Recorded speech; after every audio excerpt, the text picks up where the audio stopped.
নমস্কার বন্ধুরা, defence knowledge আপডেটসে আপনাদের স্বাগত। তো বন্ধুরা, আন্তর্জাতিক কূটনীতি এবং বিশ্ব রাজনীতির সমীকরণ প্রতি মুহূর্তেই পরিবর্তনশীল। সম্প্রতি মার্কিন যুক্তরাষ্ট্রের ভাইস প্রেসিডেন্ট জেডি ভান্স এবং ইসরায়েলের প্রধানমন্ত্রী বেনিয়ামিন নেতানিয়াহুর মধ্যে এক নজিরবিহীন কূটনৈতিক বাকযুদ্ধ তৈরি হয়েছে। আর এই দ্বৈরথের কেন্দ্রবিন্দুতে উঠে এসেছে আমাদের দেশ এবং বর্তমান বিশ্বের উদীয়মান পরাশক্তি ভারত। আমেরিকার মতন সুপার পাওয়ারকে টেক্কা দিয়ে ইসরায়েল যেভাবে ভারতের নাম বিশ্বমঞ্চে জোরালোভাবে তুলে ধরেছে, তা আন্তর্জাতিক কূটনীতিতে এক বিশাল ঝড় তুলেছে। আসলে বন্ধুরা, আমেরিকা ও ইরানের মধ্যে চলমান শান্তি চুক্তি এবং আন্তর্জাতিক ভূ রাজনৈতিক সমঝোতা নিয়ে ইসরায়েলের প্রশাসনের কিছু মন্ত্রী ও কর্মকর্তা সমালোচনা করেছিলেন। আর এর প্রতিক্রিয়ায় মার্কিন ভাইস প্রেসিডেন্ট জেডি ভান্স অত্যন্ত কড়া ভাষায় ইসরায়েলকে হুঁশিয়ারি দিয়ে বলেছেন যে, যদি আমি ইসরায়েল সরকারের ক্যাবিনেটে থাকতাম, তবে আমি হয়তো এই মুহূর্তে পৃথিবীর বুকে টিকে থাকা আমার একমাত্র শক্তিশালী মিত্রকে আক্রমণ করতাম না। জেডি ভান্স স্পষ্ট ইঙ্গিত করেছিলেন যে আমেরিকা ছাড়া ইসরায়েলের আর কোনো শক্তিশালী বন্ধু অবশিষ্ট নেই। কিন্তু এর ঠিক একদিন পরেই ফক্স নিউজের একটি বিশেষ সাক্ষাৎকারে বেনিয়ামিন নেতানিয়াহু মার্কিন ভাইস প্রেসিডেন্টের এই অহংকার চূর্ণ করে দেন। তিনি কিছুটা কটাক্ষ ও ব্যঙ্গের সুরে বলেন যে আমাদের আরও কিছু বন্ধু আছে, যেমন ধরুন একটি ছোট দেশ যার নাম ভারত। আপনারা তো জানেনই সেখানে 140 কোটি মানুষ বাস করে এবং ঈশ্বর জানেন সেখানে আমরা কি অভাবনীয় সমর্থন পাই। নেতানিয়াহু আরও যোগ করেন যে তার ফেসবুক পেজ ঘাটলেই দেখা যায় ভারতীয়দের সমর্থন কিভাবে উপচে পড়ছে। অর্থাৎ আমেরিকা যদি মনে করে তারাই ইসরায়েলকে একমাত্র রক্ষাকর্তা, তবে তারা ভুল ভাবছে। আর এই বক্তব্য প্রমাণ করে দেয় যে বিশ্ব রাজনীতিতে ভারতের গুরুত্ব কতটা বৃদ্ধি পেয়েছে। আর এর ফলে ভারতের যে লাভগুলো হচ্ছে তা হলো, আমেরিকার মতন দেশের মুখের ওপর ইসরায়েল যখন ভারতের শক্তির কথা মনে করিয়ে দেয়, তখন তা বিশ্বমঞ্চে ভারতের ভূ রাজনৈতিক মর্যাদাকে এক ধাক্কায় অনেক উঁচুতে নিয়ে যায়।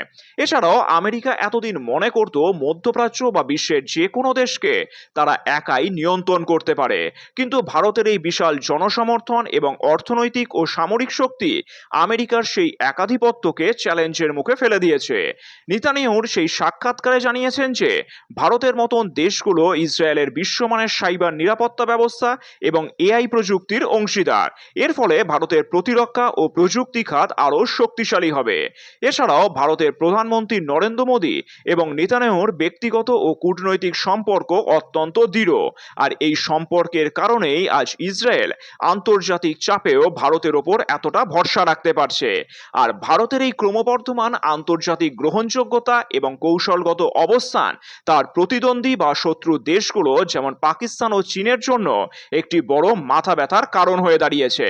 আসলে বন্ধুরা, পাকিস্তান দীর্ঘদিন ধরেই আন্তর্জাতিক মহলে ভারতের বিরুদ্ধে প্রোপাগান্ডা ছড়ানোর চেষ্টা করে আসছে, কিন্তু যখন মধ্যপ্রাচ্যের অন্যতম সামরিক পরাশক্তি ইসরায়েল প্রকাশ্যে ভারতের 140 কোটি মানুষের শক্তির প্রশংসা করে, তখন পাকিস্তানের কূটনৈতিক ন্যারেটিভ বা প্রচার একেবারেই ধূলিসাৎ হয়ে যায়। আর চীন এশিয়ায় নিজেদের আধিপত্য বিস্তার করতে চায়, কিন্তু আমেরিকা ও ইসরায়েলের মতন দেশগুলোর দ্বিপাক্ষিক সমীকরণেও যখন ভারত একটি গুরুত্বপূর্ণ ফ্যাক্টর হিসেবে আবির্ভূত হয়, তখন মধ্যপ্রাচ্য এবং ভারত প্রশান্ত মহাসাগরীয় অঞ্চলে চীনের প্রভাব বিস্তারের চক্রান্ত দুর্বল হয়ে পড়ে। আর ভারত অত্যন্ত চতুর কূটনৈতিক মাধ্যমে একদিকে ইসরায়েলের সাথেও সুসম্পর্ক রেখেছে, আবার অন্যদিকে সৌদি আরব বা সংযুক্ত আরব আমিরাতের মতন আরব দেশগুলোর সাথেও গভীর অর্থনৈতিক চুক্তি করছে। ভারতের এই বহুমুখী ও সফল কূটনীতিকে টেক্কা দেওয়া তার শত্রুদের পক্ষে অসম্ভব হয়ে উঠেছে। আর এই পুরো ঘটনাটির পেছনে মার্কিন প্রশাসন এবং ইসরায়েলের মধ্যেকার কিছু ভুল রাজনীতি কাজ করছে, যা বিশ্ব শান্তির জন্য অত্যন্ত ঝুঁকিপূর্ণ হতে পারে। অর্থাৎ বন্ধুরা, জেডি ভান্সের মতন শীর্ষ নেতারা যখন কোনো মিত্র দেশকে বলে আমরাই তোমাদের একমাত্র রক্ষাকর্তা, তখন তা জোটের মধ্যে ফাটল ধরায়।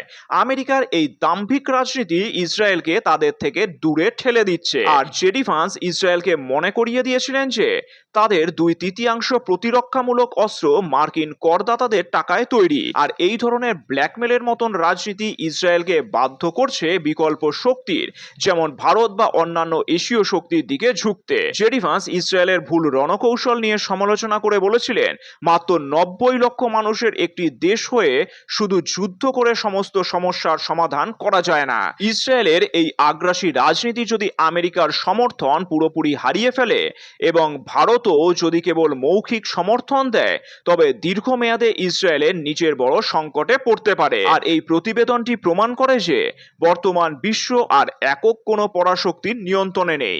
আমেরিকা যতই নিজেকে একমাত্র শক্তিশালী মিত্র হিসেবে দাবি করুক না কেন, বাস্তবতার মাটিতে ভারতের 140 কোটি মানুষের মতামত এবং বৈশ্বিক অবস্থানকে কেউ অস্বীকার করতে পারবে না। নেতানিয়াহুর এই একটি বক্তব্য ভারতের আন্তর্জাতিক কূটনীতিকে এক নতুন দিগন্তে নিয়ে গেছে, যা আগামী দিনে বিশ্ব রাজনীতির সমীকরণ পুরো বদলে দেবে। এখন আপনারাই আমাকে কমেন্ট করে জানান যে ইসরায়েল এবং ভারতের এই বন্ধুত্ব আমেরিকাকে কি বিশ্বমঞ্চে একা করে তুলবে?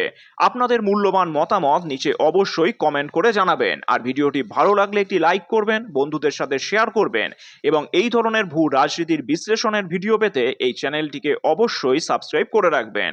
ধন্যবাদ। জয় হিন্দ।